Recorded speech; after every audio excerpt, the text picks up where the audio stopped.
Assalamualaikum warahmatullahi wabarakatuh. Perkenalkan, nama saya Ahmad Ramdan dengan NIM 2302051110014. Bismillahirrahmanirrahim.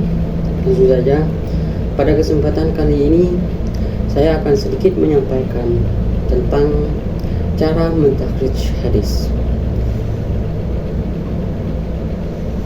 dengan dua metode, yaitu metode awal matan dan metode rawiyul a'la. Sebelum masuk pada pembahasan bagaimana cara melakukan takhrij, saya ingin menyampaikan sedikit dua hal penting, yaitu apa itu hadis dan apa itu takhrij. Hadis sendiri adalah segala sesuatu yang bersumber dari Nabi Muhammad SAW, baik itu berupa ucapan, perbuatan, persetujuan maupun sifat beliau. Hadis berfungsi sebagai sumber hukum kedua dalam Islam setelah Al-Quran. Oleh karena itu, hadis sangat penting dalam memahami ajaran Islam secara utuh. Adapun contoh hadis yang terkenal adalah innamal a'malu binniyat, yang artinya sesungguhnya segala amal perbuatan itu tergantung pada niatnya. Hadis riwayat Bukhari dan Muslim. Selanjutnya, takhrij atau biasa disebut dengan takhrij hadis, yaitu proses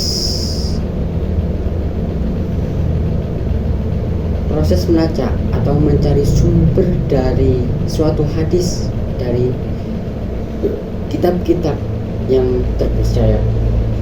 Melalui takhrij ini kita bisa mengetahui, satu, dari kitab mana hadis tersebut berasal. Misalnya kitab Sahih Bukhari dan kitab Sunan Abi Daud. Kedua, siapa saja sih perawi hadisnya, yaitu orang-orang yang meriwayatkan hadis tersebut dari mendengar sabda Nabi pada penulis kitab. Ketiga, untuk mengetahui derajat hadis tersebut, yaitu apakah hadis tersebut sahih, hasan, ataupun dhaif.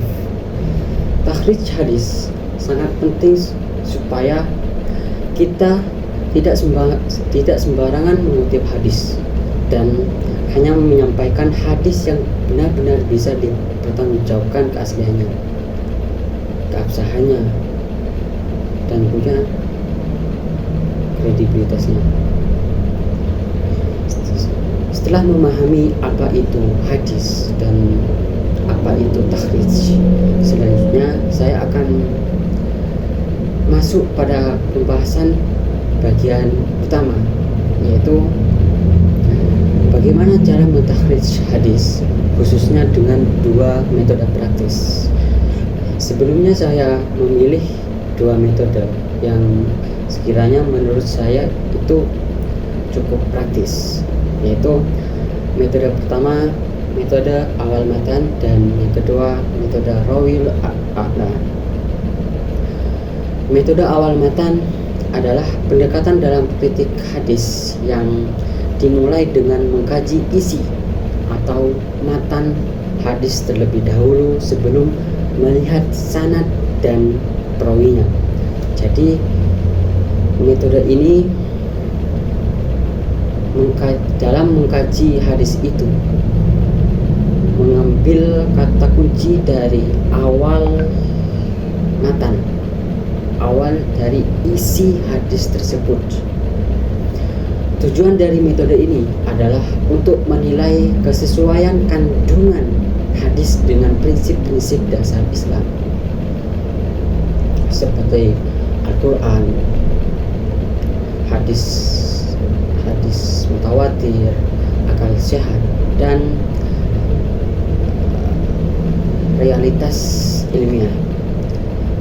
Bila isi hadis bermasalah atau terdapat problem serta bertentangan secara mencolok dengan ajaran Islam yang pasti, maka selanjutnya akan ditelusuri lebih lanjut untuk mencari sebab kelemahannya itu. Gampangnya, metode ini dilakukan dengan cara mengenali awal teks hadis atau potongan awal matan isi hadis tersebut. Misal saya mengambil contoh hadis yang berbunyi innamal a'malu binniyah tadi. Jadi, adapun langkahnya, satu, catat potongan awal hadis yang kita ketahui, seperti halnya innamal a'malu. Kedua, gunakan buku indeks hadis. Opsi pertama, gunakan buku indeks hadis jika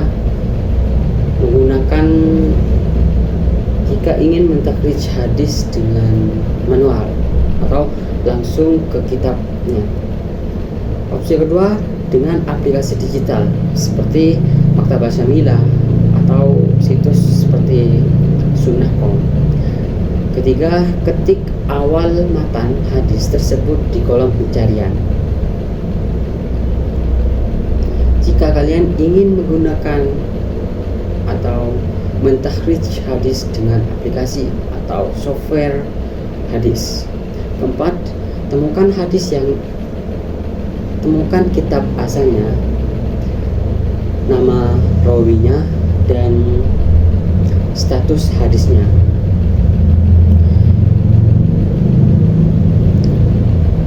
Metode ini juga terdapat kelebihan dan kekurangan. Kelebihan metode ini adalah mudah dilakukan apabila dengan bantuan teknologi, apalagi di zaman sekarang ya, dan tidak jauh dengan teknologi. Jadi setiap individu yang ingin mentakhrij hadis kondisionalkan saja. Coba cocok digunakan saat kita sudah tahu dengan bagian isi hadis tapi belum tahu sumber dan statusnya. Jadi usahakan sebelum mentakhrij lebih jauh tentang suatu hadis, usahakan tahu terlebih dahulu isi atau matan hadis tersebut, lalu ditakhrijlah hadis tersebut.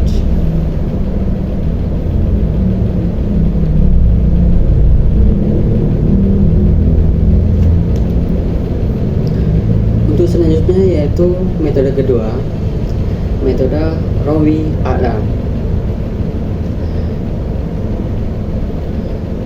Berbeda dengan metode sebelumnya yaitu awal matan, metode rawiul a'la ini menggunakan nama perawi tertinggi dalam sanad hadis, yaitu sahabat Nabi atau biasa disebut dengan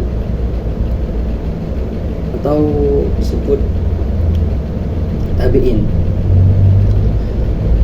Contohnya,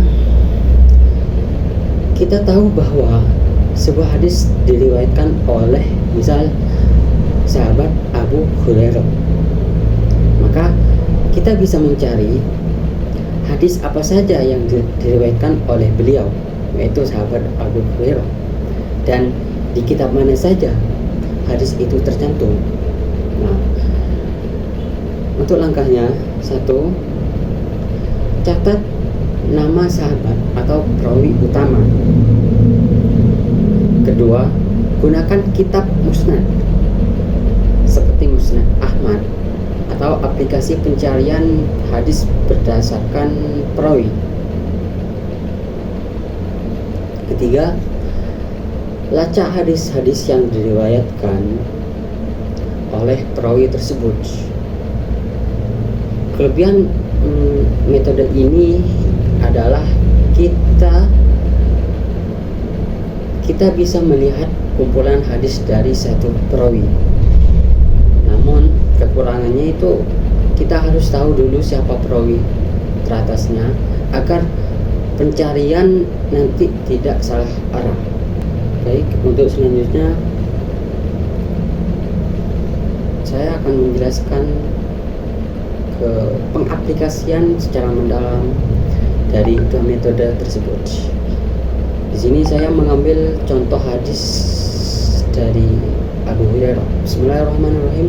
An Abi Hurairah qala Rasulullah sallallahu alaihi wasallam, man kadzaba alayya muta'ammidan falyatabawwa'u maq'adahu minan nar.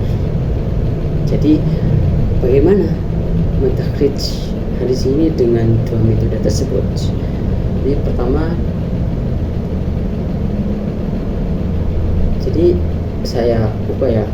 pertama saya akan mentakhrij dengan metode rawil a'la terlebih dahulu. Langkah-langkahnya meliputi: satu, mengidentifikasi sanad dan perawinya terlebih dahulu. Jadi dalam Sahih Bukhari dan Sahih Muslim, hadis ini diriwayatkan oleh Abu Hurairah, sahabat atau tabi'in, dari perawi-perawi thiqah lainnya seperti Syu'bah, Yahya bin Sa'ad dan seterusnya juga diriwayatkan. Untuk langkah kedua, periksa kualitas setiap perawi.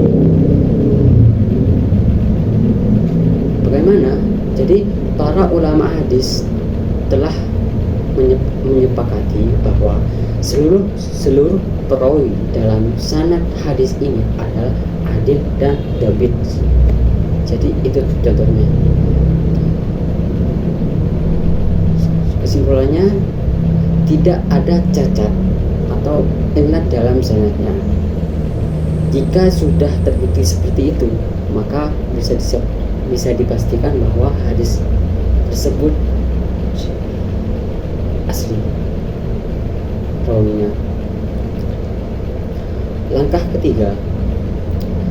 ketiga itu pastikan sanad bersambung atau mutasil.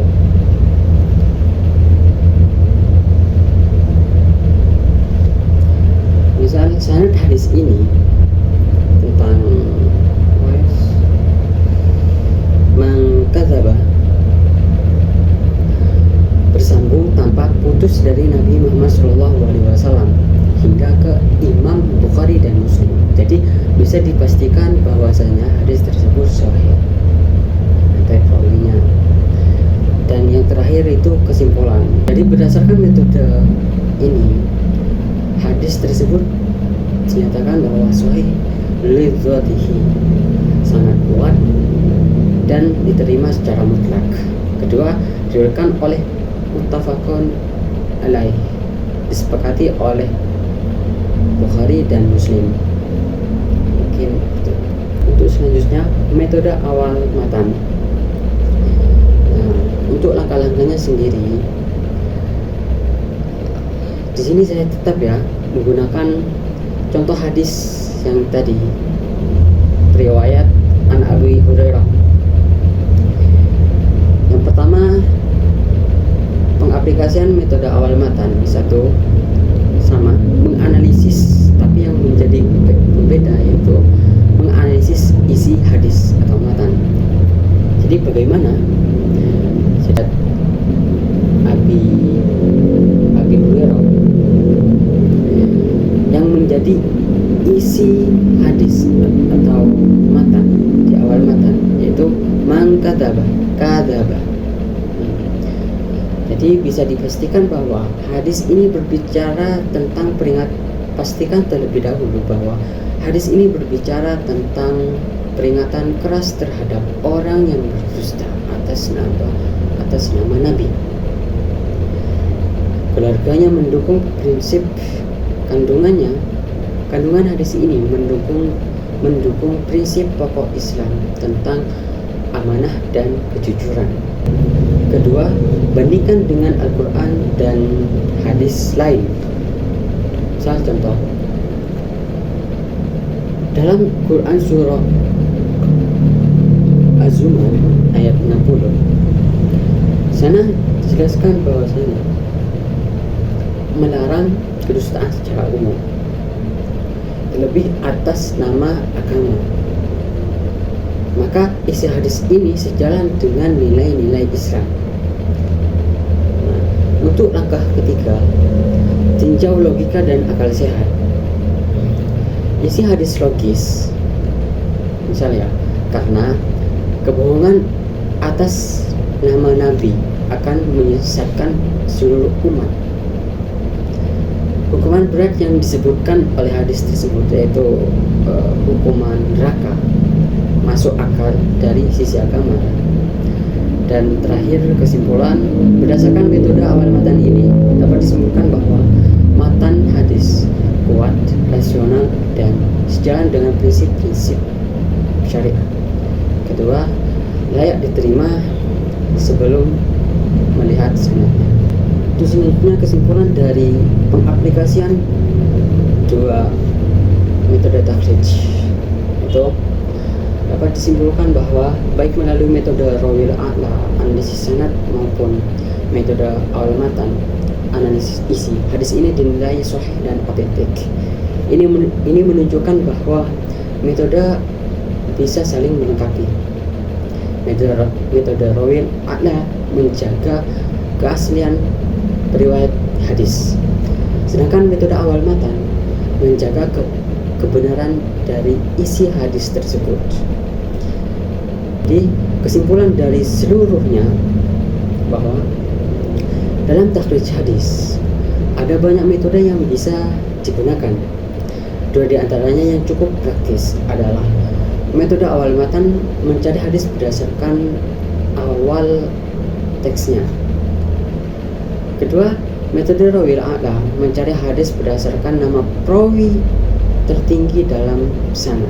Dengan mempelajari metode-metode ini, kita bisa lebih teliti dan ilmiah dalam memahami hadis dan meneliti hadis, serta memastikan hadis yang kita kutip itu benar dan bisa dipercaya keasliannya.